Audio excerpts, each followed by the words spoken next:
Hello and welcome to PocketGamer.biz's YouTube channel. This is one of our Monetizer videos. This is where we go in depth into a free-to-play mobile game and have a look at the monetization. Not just that, also looking at some of the retention kind of tactics and some of just the user experience, the flow, that kind of stuff. So as you can see here, we have Come To Us, well-known Korean publisher and developer, and the game Wonder Tactics, full name Legend of Heroes Wonder Tactics. So we get an idea from that. There's going to be the hero kind of thing. I mean, the hero thing is very big, has been for a year. And then we can also see art style. So very typically kind of super deformed, big eyes, everything a bit cutesy. Which kind of appeals to some people, doesn't appeal to others. I guess is a bit more niche than maybe some of the other kind of art styles that we see. So, okay, we've got a bit of loading stuff going on here. A lot of these games, lots of things being downloaded. So here we go, our global release event. It's trying to get us to buy some stuff, but we have this nice little thing. Don't show this again today. Okay, daily bonus, of course, pretty standard in free-to-play games now. All games should really have daily bonuses. Give us a bit of a reward for coming back. Starter support kit. Again, this is kind of interesting. This is something we would have to buy. So we get a 3-star tart and some other things. 4-star weapon. It's not got any pricing on here, but obviously it is a thing to buy. This is a free-to-play game where you buy things. So I've been playing this game a little bit. I wouldn't say vast amounts. I'm level 4, as you can see in the top left-hand corner. We can see a fairly, I mean, not too. Put that away. No, we can't put that away. So not a too. Sorry, I thought that collapsed down that menu, but it doesn't. I've seen user interfaces that are worse than this. It's kind of all pretty much on one screen. It's not too flashy. It's keeping in with the kind of art style. So we've got 6 characters in the middle. Are characters I play using the game. So the characters I can use 5 in my squad at any one time.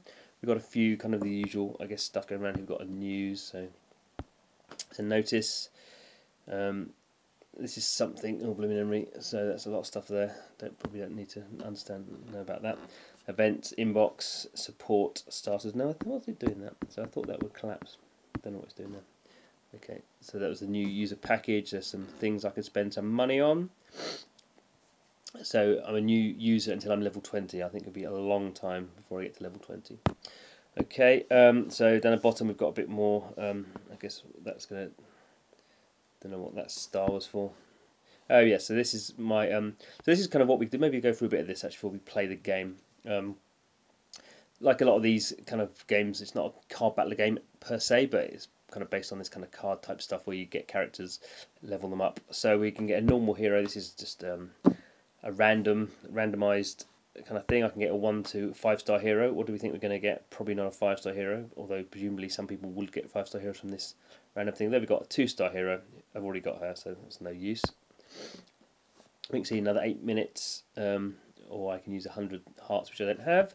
So here we go into the different currencies. We can see if you go to the top of the screen, we have some energy there. We've got 25 energies. Should be limit of 18, but I've over subscribed at the moment. There's 10 of 10, whatever those cross battle things are. Then there's a gold soft currency. That's quite confusing. There's a big gap between the number of golds and the gold symbol and how many I've got, and it actually sometimes confuses me. And I think I've got almost 12,000 of the rainbow gems, which are a bit more valuable. I only have 232 of those, and I have none of the hard currency, the blue gem right at the top. But I can use with my rainbow gems. I can get a luxury hero, so we can see here instead of the normal hero, which has a range 1 to 5, and get a luxury hero, which I have a range 3 to 6. Okay, so I'm going to use up some of that currency. You're going to see who we're going to get here. Could hope for a 4-star, I guess, but we've got a 3-star. There we go. So we've got Luna. What does she do? Does some attacking ninja type character.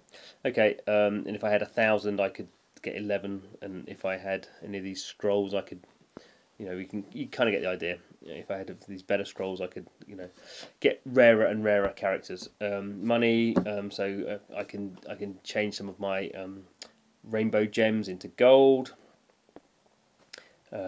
These so we know what these scrolls are now: fire hero scrolls, water, earth. So there's a usual elemental thing going on here. Other, it's always good to have others. So some boosters, some energy, some XP kind of boosters, stuff like that. So far so good. We can go and look at some of our heroes then. Is that gonna work? Decided to stop. Oh, it's crashed. Wonderful. See if we can get it up again. Still seems to be working.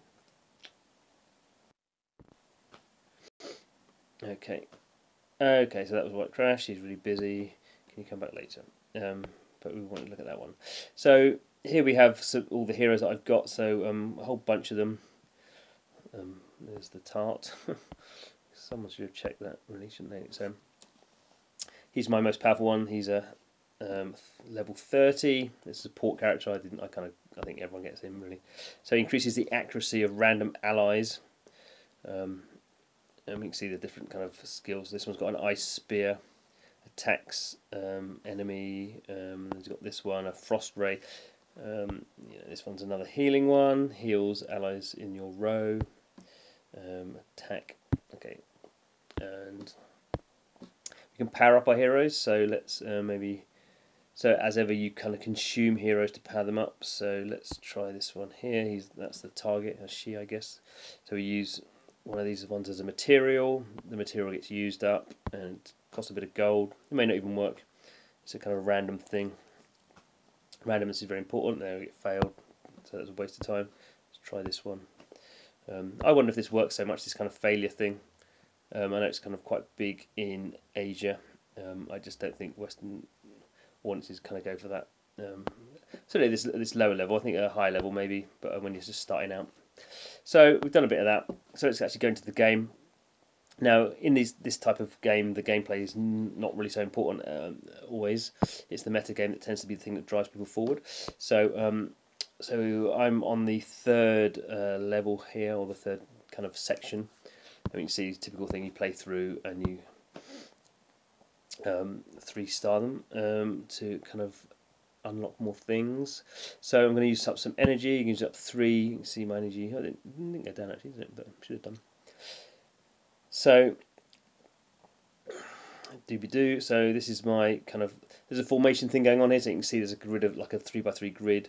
At the top here we can see we've got a speed, how fast it's going to go. And then there's an auto, so I can play with auto off and do it all myself. I can play with auto skill, and if I unlock everything, I can play it fully auto as well. But this is the first time I played this level, so I can't play this one fully auto. But the skills are basically the power ups. So we can see if you see for each of my heroes, they have different kind of moves. So the red ones are attack moves, and the green ones are defensive moves, heals or buffs, and then you can see there's a 3x3 grid on each of them that kind of shows where they do their moves. Although some of them kind of random. It's actually showing randomness, so it's not so helpful. So with this one here, I can attack the first column. So you can see attack both those, whatever those are, like Pokemon type characters, don't they? So and then basically I'm not really doing anything else for the I'm not really doing anything really. I can just let them get on with it. Then we have 3. I have to tap the button to start each battle. So probably start that move again. And so there's 3 kind of battles I have to do to complete the whole mission. The last one clearly will be a boss.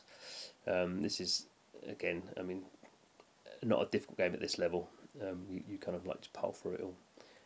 Obviously helped by the fact that you don't really necessarily know what's going on, because it's all, not all, but automated. So there we go, we can see the boss guy there. So I really want I want this cross one here that's going to target kind of all 4 of them. Maze Forest, that makes them go to sleep. Did that one even go? I don't know if it went. So this one's flashing, so there we go. Okay, wipe them out. So there we go. So we see a bit of the tactics going on there, not a lot because a lot of it's automatic. I've won some stuff, that's nice. Have I 3-starred it? I have. I've got some more rewards. I've got another little hero guy. So get the world map. I've collected 5 fire heroes. What does that mean? So if we go back on the ones I've kind of completed, you can see it clear. Now, actually you can't see it. You have to go into battle to see, to get the automatic thing. So that's, which is a bit odd. So in general, while this is the kind of stuff we've seen before, so we go in the inbox, I get some rewards here, should be. So there's my daily reward and there's my day 3 gift. Collect all. Okay. So while this is using lots of the mechanics we've kind of seen before and have been kind of popularised over the last year in Asian, I guess we call them kind of mobile RPGs, I think this is not the most honed one that we've seen. I think the art style will certainly appeal to some people. But in general, my feeling is this isn't doing anything particularly different in terms of the gameplay, and is, I mean, I guess the 3x3 grid is kind of different, but I'm not sure that's adding particularly anything strategic to the experience. And I have to say, the auto thing I find a little bit confusing, and I just think the UI is probably not as honed as it otherwise could be. So there we go. That's kind of Wonder Tactics. I do think if people haven't played this kind of RPG, it's a fairly straightforward and takes you through fairly easily. There's not a complex amount going on in some of these games. Some of the ones certainly I've been playing from Chinese developers tend to get very complex very quickly, and you're kind of just like totally lost in the kind of maelstrom of menus and tapping and things like that, and particularly when you get to RPGs and character and kind of leveling up items and equipment and stuff, that can get very complex. Yeah, I mean that's it really. I think with all these free-to-play games, definitely worth downloading them and having a quick go and seeing what appeals to you. You're only, in a sense, spending your time to go through the first couple of levels. And of course, don't forget to subscribe to our YouTube channel. So we play a lot of these free-to-play mobile games and try to make sense of them as much as we can. So yeah, don't forget to subscribe, and I hope to see you soon.